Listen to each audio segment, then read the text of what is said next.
Hello, my name is Belinda and this is my booktube channel. Today I'm going to be going through my top 5 books of this year so far. It's August right now. It's not. It's September. It's September like 5th, 4th, 5th, 4th, 5th. I don't even know. But it is Monday. Anyways, not the point. I will be going through all of the books that were my favorites of the year. I don't have any of them on me, but that's okay. They're still my favorites. So I'm going to consult my reading journal really fast. I'm not gonna hit pause because that's what lame people do. Did I bring my reading journal? I didn't bring my reading journal. I'm gonna have to consult GOODREADS. Hold on. Okay, so I'm gonna go in order of when I read them. So number 1, at the beginning of the year, I was very into self-help and starting a business and all of these things. And I wasn't really into reading, so I really only read like 3 self-help books until June, and that was when I really started reading fiction again. So I read The Miracle Morning early in the year, and that book really changed my perspective for a very long time. It was so amazing. I had such a good morning routine. I was doing all of these things. I was getting up early. I was so motivated towards it. I was so motivated towards getting up early and having a morning routine and doing all of these things early in the morning, and it was amazing, and I will be forever grateful for that book. But it was on Kindle Unlimited, so I don't own it, but I would love to own it and reread it and go back into that mindset, because waking up early is really, I'm not going to say it's difficult for me because that's negative and that's really just a limiting belief, but it's something I really have to be in the mindset for and all of that good stuff. So I would love to reread that book, but it was really good and I gave it 5 stars. Second, I'm trying to think back and remember what they all are. I'm thinking of ending things. This spout of reading really started up in June, and it started with I'm Thinking of Ending Things that I borrowed from the library. It was so good. I had done research on this book and this movie before because it was just something that I was so curious about, because I had seen the preview for the movie and I just couldn't understand what it was about, because it was about a woman and she was going to see her boyfriend's family, but the whole time she was saying, I'm thinking of ending things. And you're thinking, okay, you're thinking of ending the relationship, and you're really trying to analyze the relationship to see what's not right and to see what's going on, but it doesn't really make sense why she would want to end things, and it was just very confusing. I had done all this research on it, so I knew the twist at the end, and because I knew the twist at the end, I liked the book so much more, because I didn't have to really think about it or do analyzations. I didn't have to analyze it afterwards, so I really enjoyed that. So I recommend doing that. If you're thinking of looking into the book and you know that if there's an ambiguous ending or something you're not really going to understand, you're not going to like it as much, I would do it that way, because that's how I did it, and I really enjoyed it. I thought that was such a good book. I'm going to put the author on the screen because I don't have it in front of me. I'm just going by my memory, which is not the best.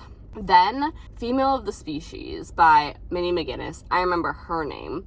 Mindy McGinnis wrote Female of the Species, and that book was so amazing. It's a YA romance thriller at the same time. It's about a girl who gets revenge on men because her sister, when she was younger, was murdered by a man, and now it's just in her blood and in her body to kill men with ill intentions towards women. And because of this, because she was kind of born with this rage inside of her, she has always really isolated herself from everybody else in society, because she feels that she is not okay to just be released around other people who can be injured by her or can be subject to her rage.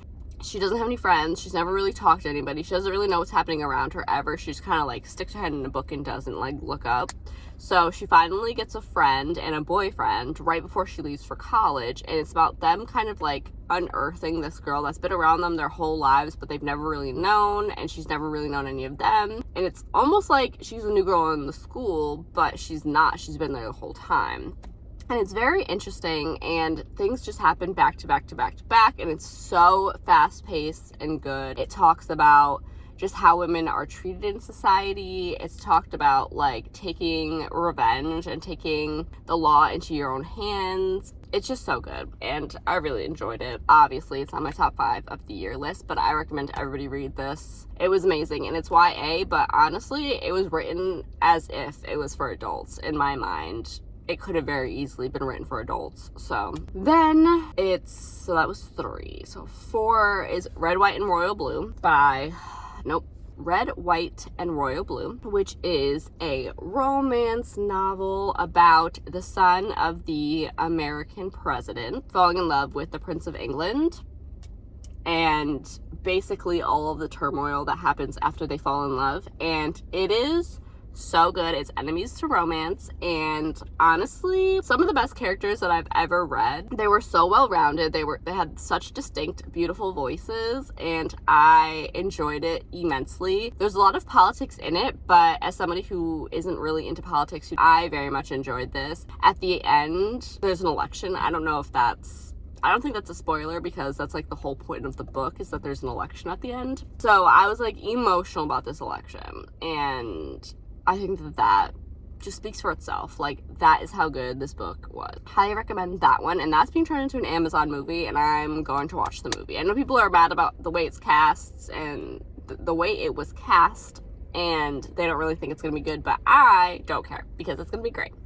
Anyways, lastly, I recently read Behind Closed Doors, which is a thriller about a woman who marries a man after 3 months of knowing him, and then the marriage not being what she expected it to be, and her husband not being who she expects him to be. And honestly, I don't want to explain more than that, because figuring out what's really happening behind closed doors is the whole point of the book. To everybody else around them, this couple looks amazing, but what's really happening is so messed up. I want everybody to just discover it for themselves and want to throw up and gag like I did, because that stuff is crazy. Anyways, that's my last book that I recommend. That's my last 5-star book of the year. Those are my top 5 of 2022 as of September 2022.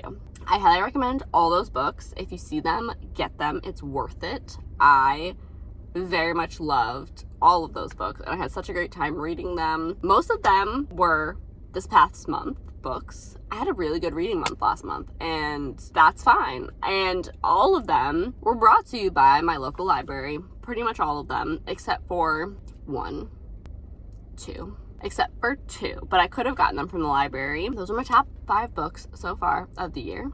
And if you've read any of them, let me know what you think. I would love to know your reviews in the bottom, if they're the same as mine, or if they're different. That's okay. Differing opinions are welcome. They are totally great. I will see you in my next video. Bye.